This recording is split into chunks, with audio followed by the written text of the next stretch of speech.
What will be the work done if I roll this ball from this point up to this point? In this way. So what will be my work done? Kung gusto nyo pong malaman ang kasagutan, panoorin nyo po ang video nito.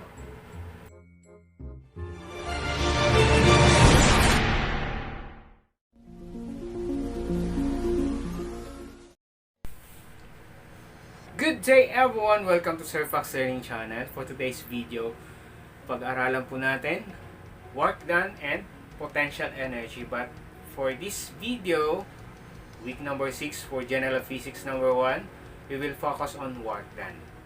How will you perform work done, or how will you get the work done on a horizontal displacement, on a vertical displacement, or at an angle from horizontal plane.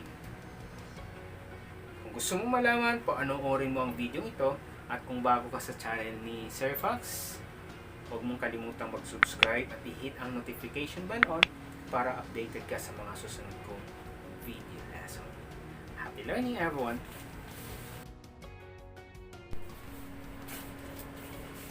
Okay, last time in our discussion about the second law of motion, or the Newton's second law of motion, one of the most essential learning competency is to calculate the dot or scalar product of vectors.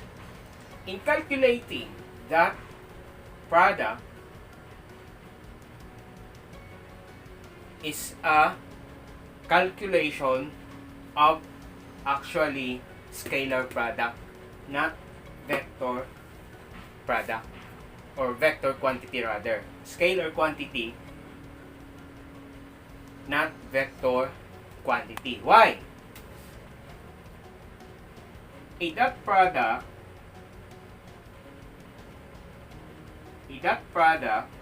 results to a number or magnitude. A number or magnitude. So, when we say number or magnitude, it refers to a scalar quantity, right? It refers to a scalar quantity. However, vector product is not a dot product. Instead, it is a cross product. A cross product results to another vector quantities.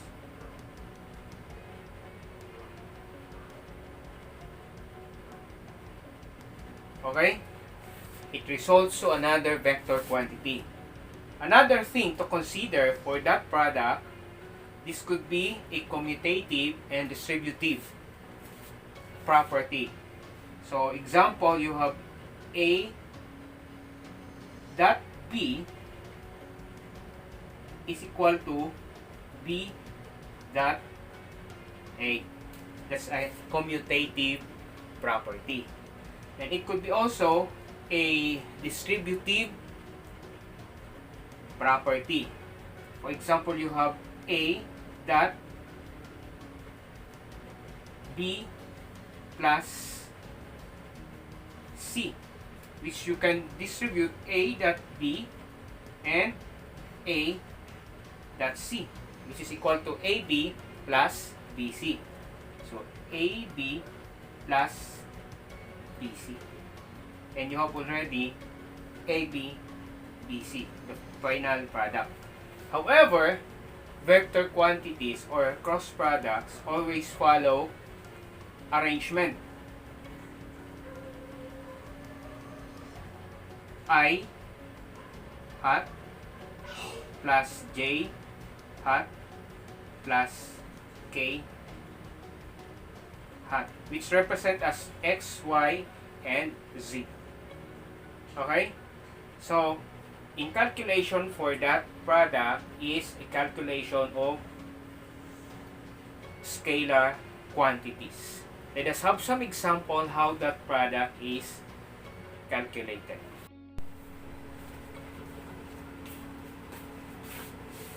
For example, you're asked to calculate the dot product of A. This is equal to 2i plus 3j plus 4k dot B, which is equal to 3i plus 1j minus 3k. What is the dot product of A and B?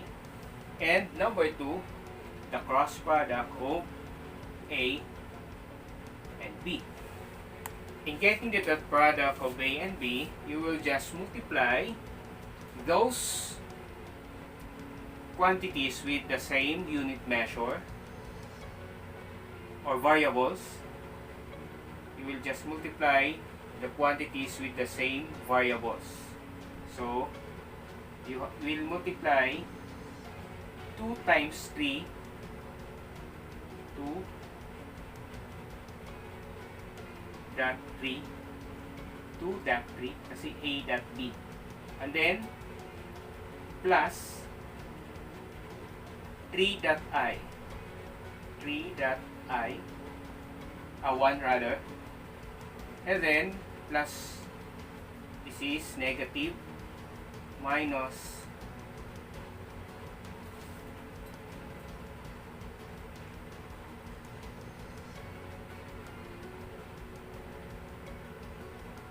or plus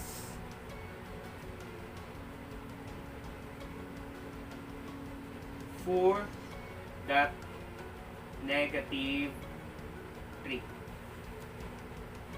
Okay? And that is equal to 2 times 3 is 6 plus 3 times 1 is 3 plus 4 times negative 3 is minus 12. So that is equal to, okay, to simplify, 2 dot 3 is 6, 3 dot 1 is 3, 4 times negative 3 is negative 12, and this is 6 plus 3 minus 12 is negative 3, and this is now our dot product of A dot B is equal to negative 3. You will notice negative 3 is a magnitude or a number which is a scalar quantity.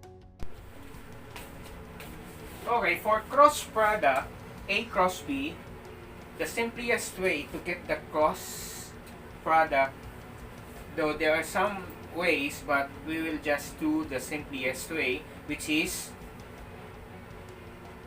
doing the matrix form. Okay, so we will have here our I, J, and K, another I, and J. For our I here, coefficient 2 for A, this is for B, 2, 3, take note for the sign of every coefficient. Take note for the sign of every coefficient. You may sit down. Okay? So you have 4, and then you have 2, and 3. For B, the coefficients are 3, 1, and negative 3, another 3, and for J is 1. Then, let's cross. For I, you have, okay. For J, you have, and then for K. So, that is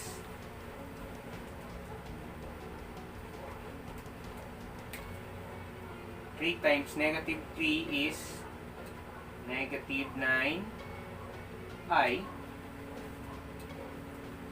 And then I think I will write it here. I will write it here. Let me erase now this portion.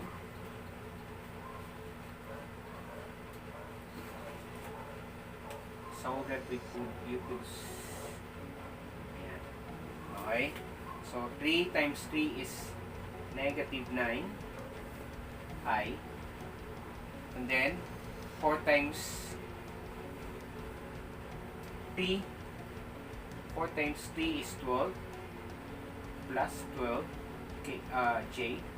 Then 2 times 1 is 2 plus 2 k. So may mga hat pa nga yan. So you will subtract here, minus. Ito na lang, minus.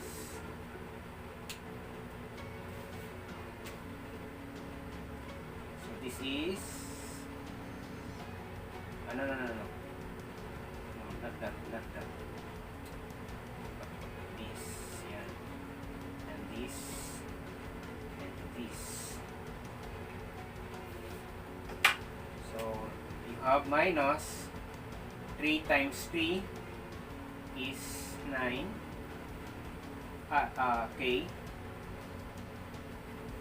Then 4 times 1 is plus 4 j. And then plus 4i rather, not j but I. And then 2 times negative 3 is minus 6. Minus 6 is okay. So if we will distribute the sign here, it will become negative 9k plus negative 4i plus 6k. Okay? And then let's combine quantities with the same variables. You have 9i and 4i. So negative 9i and 4i is equals to negative 13i plus 12j, and this is j rather. J. 12j plus 6j is equals to 18j, and then 2k and negative 9k is minus 7k.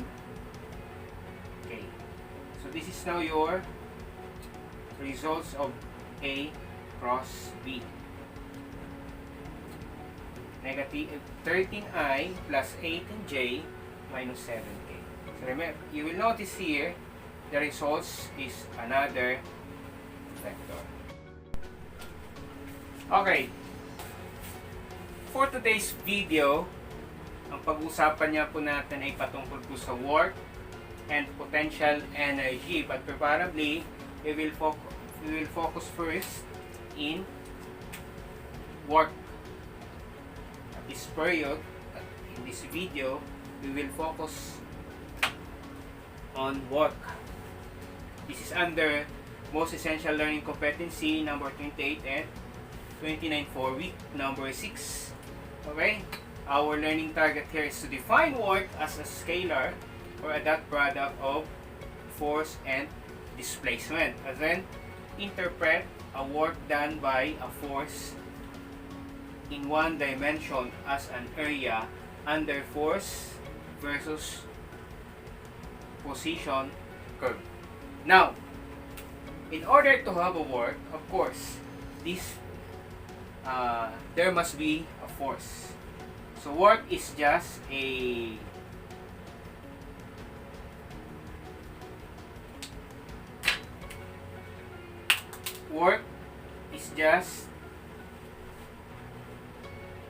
amount of force applied to a certain object for it to move to a certain displacement or distance. Okay? So, for you to have a work, there must be an applied force, of course. And for you to have a work, object must move it's either horizontally or vertically. So, if you will draw a free body diagram, so if this is your object, so the force applied here is your work done, going to the direction where the force applied is. Okay? Now, if the work done is on the horizontal position, your work is equal to force times distance. However, if your work is done on a vertical position, your work is equals to mass times acceleration due to gravity times height. But if your work done is done at a certain point or angle, your work is equals to force times the displacement cosine theta. Of course, the force here is the force applied. D is the displacement or distance of an object, and theta here will represent as the angle of elevation. Okay? Force times displacement cosine theta once the work done is being done under an angle of elevation. However, this is a vertical work done and horizontal work done. Okay? Your work done can be a dot product of force and the displacement. If your force, for example, if you have force which is equal to, let's say, 2I plus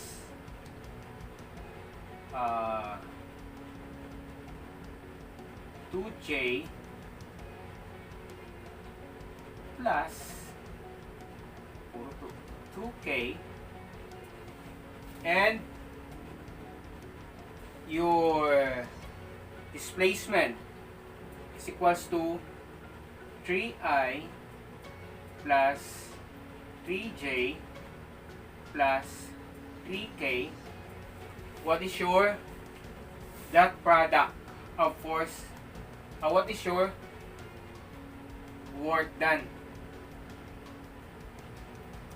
By getting each dot product. So the work done is F dot D, or force times the displacement, F dot D. So again, in getting the dot product, since work is a scalar quantity, you will multiply those numbers with the same variables. So that is equal to 2 times 3 is 6. Pakita muna natin. 2 times 3 plus 2 times 3 again. 2 times 3 plus, puro 2 times 3 pala to. 2 times 3. Ayan, this is for I, for J, for K. So that is equal to 2 times 3 is 6 plus 6 plus 6. 6 plus 6 plus 6 is equals to 18. So this is now your work done. for instance, for our example number 2,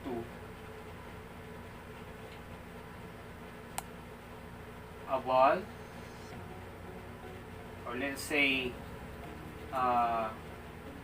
2 kilograms ball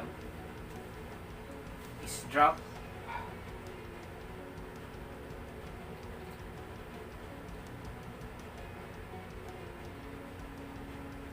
at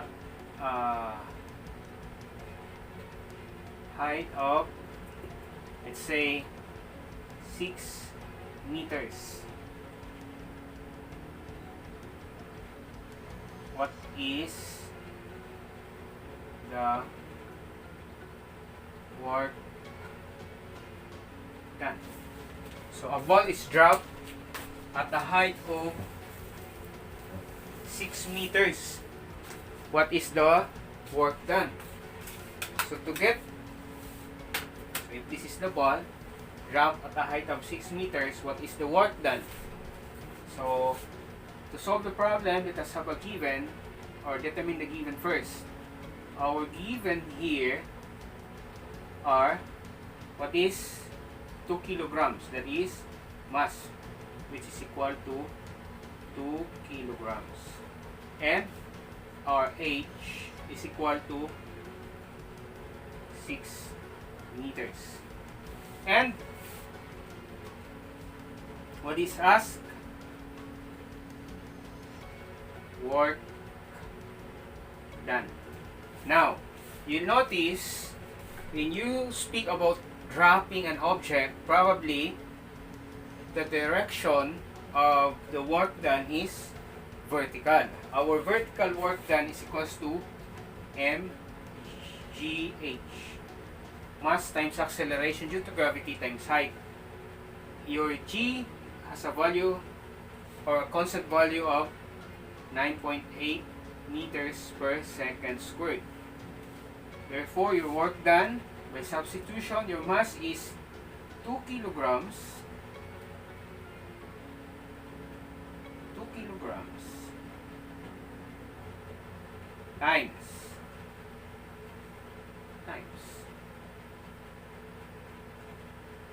9.8 meters per second squared times yung height 6 meters.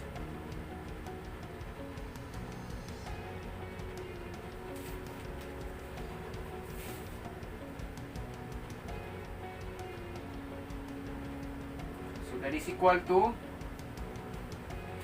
2 times 9.8 times 6. 2 times 9.8 times 6 was 117.6. 117.6. Now you will have the problem for a unit measure. Your mass is kilograms. Kilogram times meters per second squared is, diba 1 kilogram times that meters per second squared is equals to 1 Newton. So in other words, the kilograms that meters per second squared is equals to Newton. That meter. Now, what is the value of 1 Newton meter? 1 Newton that meter is equal to 1 joule. So in other words, this is your work done here is equals to 117.6 Newton meter is equals to 1 joule. Ayan, this is your work done in a vertical plane. Okay. In dealing with work done at an angle with the horizontal, we use work done is equals to F times D cosine theta. Okay? Force times the displacement cosine theta. Now, for example, this box. So, for you to have a work done, this box must be moved. It's either towards the direction by applying a force here, or towards this direction by applying the force here. And we are dealing with horizontal forces. Probably there is work done. Now, if work done, if you pushes this box toward this direction, meaning the angle of your force is 90 degrees to the horizontal plane, therefore your work done is equal to 0, because cosine theta is equals to cosine 0 is equals to, or cosine 90 is equals to 0. Cosine 90 is equals to 0. Okay? So there is no, it means there is no work done. You're just pushing the, for example, you're just pushing the table. You just push it. So is there any work done? Since when we say work done, dapat mag-move yung isang object, either to the left or to the right. But once you push this box towards here, either towards here, therefore there is work done, and your work done is equal to force times displacement cosine theta. So your force, the force you applied for the box, the displacement is the distance taken, and the cosine theta is the elevation, angle of elevation. For example, a 10 Newton force. A 10 Newton force. Halimbawa, ito po yung ating force. 10 Newton force is applied at an angle of 30 degrees to the horizontal to move a 5 kilogram object. Let us say this is 5 kilogram and this is the 30 degrees. You move this box towards here. So what is the work done? So the work done is F dot T cosine theta. So ano yung mga given mo? You have 30 degrees, your theta. Theta is 30 degrees. Force is equals to, what is the force? 10 Newton. And your D is 5 meter. With substitution, the formula FD cosine theta, that is 10 Newton times 5 meters cosine 30 degrees. And that is equal to 10 times 5 is 50 Newton. That meter is equals to joules cosine 30 degrees. So cosine 30 degrees, kaya kailangan po ng calculator. Cosine 30 is equals to 0.89 times 50 is equals to 44.55. The work done is equals to 44.55. Unit measure, joules. Okay? Nakita ba? Nakita. So work done